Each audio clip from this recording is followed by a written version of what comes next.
Welcome to Culham. This is the now the headquarters of the Atomic Energy Authority and the hottest place on the planet. We always say that.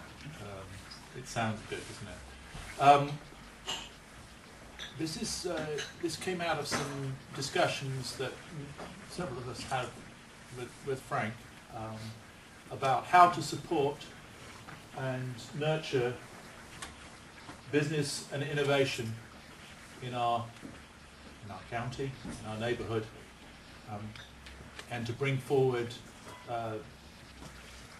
new businesses, help existing businesses, and I think it's largely Frank's idea, although I'm not.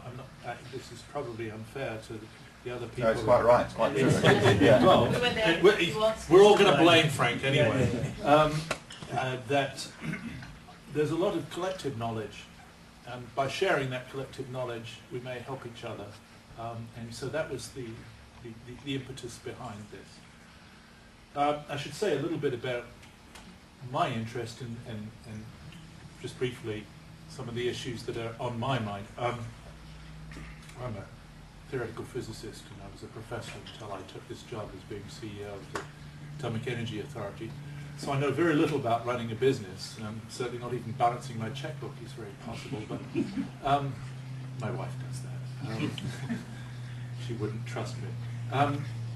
But I am, at the moment, sitting on the Prime Minister's Council on Science and Technology, and there is absolutely a single-minded purpose in central government at the moment about the role of science and technology and innovation in helping us rebalance the UK economy.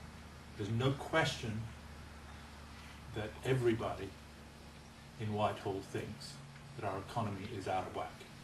And it's out of whack because we've got too much reliance on the financial services and not enough on businesses that generate long-term profit in long-term sustainable industries outside the financial sector.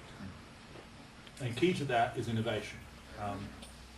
My part of that is science innovation, how the science program, the technology program that the government sponsors can help to feed into driving innovation across the sectors. But I fully recognize that some businesses are not reliant on science, they're just reliant on good ideas and good business practice. And so I don't want this to be too slanted by my own set of interests. With another hat on, I chair Science Fair UK. And I should say a little bit about that because that relates into the interests that I have. If you look at this part of the country, some would say, except for Cambridge, I would say even including Cambridge, it's one of the highest concentrations of science and technology and innovation that the country has. I would say probably the most. And one of the reasons it's different, for instance, from Cambridge is that we have these large government labs embedded within the system. We have world-class universities in Oxford, Reading, connections with Bristol, etc. But we also have Rutherford Appleton Lab, ourselves, and several smaller large government labs that are science-based, supporting local industries, stimulating local industries. How do you make that fit with the innovation agenda? How do you make large government investment? I mean, the budget of this place is 90 million a year, right? And we spend a lot of money with industry on buying things, innovating things, developing things for our experiments. How do we make that feedback on the economy? And how do we interface with the fact that we have very strong science parks just up the road, say Milton Park, the Howell Innovation Centre, the Oxford Science Park, Begbroke. You know all of them. How do we make that work? I don't think we've got anywhere near the answers that we need for these questions at this point. I have 350 engineers working on site, 1,000 people work on the fusion project here. There are 1,900 people on site. 350 engineers, 150 physicists working on site. We're all working on the energy of the future. But as we're doing it, we're generating all kinds of things, and we don't, you know, we haven't necessarily linked up this part of Oxfordshire to really benefit from all the things that are happening that are sponsored by the government.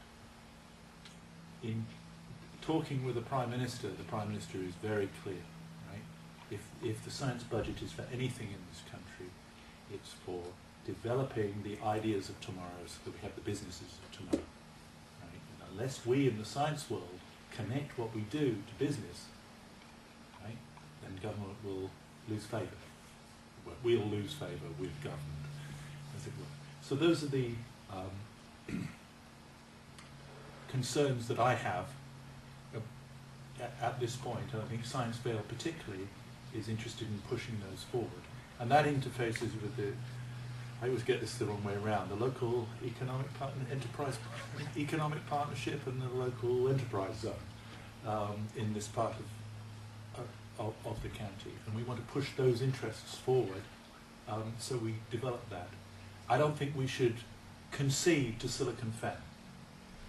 Right? I think we can be at least the equal of Silicon Fen, but Silicon Fen is linked together by people such as yourselves who meet in meetings like this, and I know it. I was born in Cambridge, and I know some of these people. It's linked together. It's using each other's collective wisdom to build it together. And so I think that Frank's idea is just the kind of thing we can do to make the gel work here. I don't have any wise things to say about business because, as I say, I don't have entrepreneurial tendencies. Sorry, it's a lack of awareness on my part. It's Science Vale, did you say? Science Vale, UK.